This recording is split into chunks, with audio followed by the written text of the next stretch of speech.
Bonjour, bonjour, bonjour chez vous. J'espère que vous allez très bien, que vous avez passé un très bon week-end. Alors, aujourd'hui c'est lundi et Dieu m'a mis à cœur un message pour toi. J'ai encore un message pour toi qui m'écoutes. J'ai donc une petite question à te poser ce matin. Es-tu sincère envers Dieu? Es-tu sincère avec Dieu? Essaie d'analyser l'état de ton cœur. Prends 2-3 secondes. Essaie d'analyser ta vie intérieure, l'état de ton cœur, tes pensées. Essaie d'analyser si ce qui est à l'intérieur de toi correspond à ce qui sort. Essaie d'analyser ton environnement.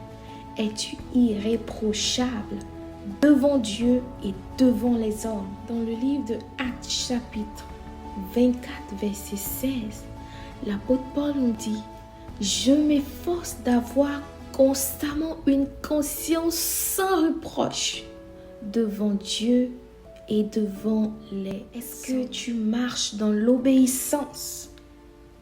Est-ce que tu fais vraiment ce que Dieu te dit de faire? Est-ce que ton cœur répond exactement aux aspirations de Dieu? Est-ce que tu es irréprochable devant Dieu et devant les hommes? Les hommes ne t'ont-ils pas reproché des choses?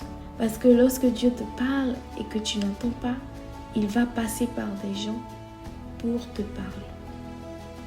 Mais comment tu reçois cela? Est-ce que tu ne reçois pas cela dans un cœur orgueilleux?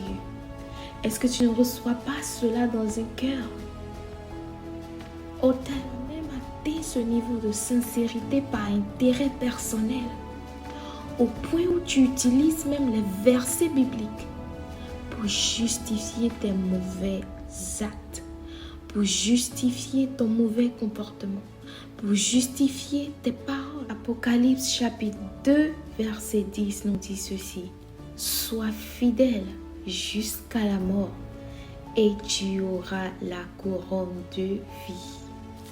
Sois fidèle jusqu'à la mort et tu auras la couronne de vie. Laisse-moi te dire, la couronne de vie est donnée aux personnes qui sont constantes dans la foi. Alors, il n'a pas dit sois fidèle et après sois infidèle et après sois fidèle. Il dit sois fidèle jusqu'à la mort et tu auras la couronne de vie. Arrête la fidélité de 2-3 minutes. Arrête cela. Cette fidélité par intérêt. Ou lorsque tu finis de prendre ce que tu veux prendre de Dieu, tu retournes dans ta vie passée. Tu retournes dans ce que tu as vomi. Laisse-moi te dire, si tu ne changes pas, Dieu va te vomir. Parce que tu n'es ni chaud, tu n'es ni froid.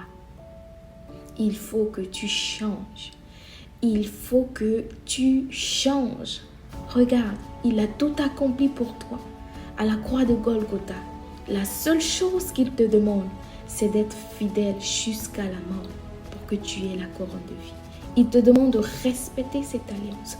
Il te demande de marcher dans l'obéissance. Il te demande de rentrer dans le plan de Dieu pour ta vie. On ne joue pas avec Dieu. On ne joue pas avec les choses de Dieu. Il faut faire attention.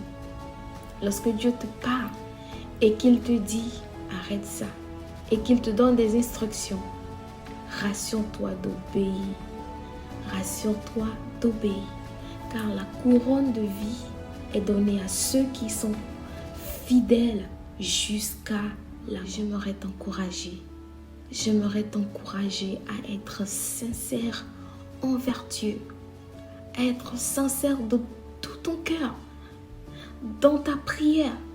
Dans tes actions. Dans ton adoration. Dans tes offrandes. À être sincère envers Dieu, qui est ton maître, ton Seigneur et ton Créateur. Sois fidèle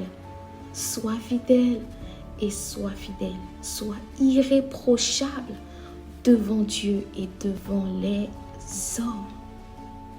Arrange-toi comme l'apôtre Paul l'a fait. Que Dieu te bénisse. Passe une très bonne semaine.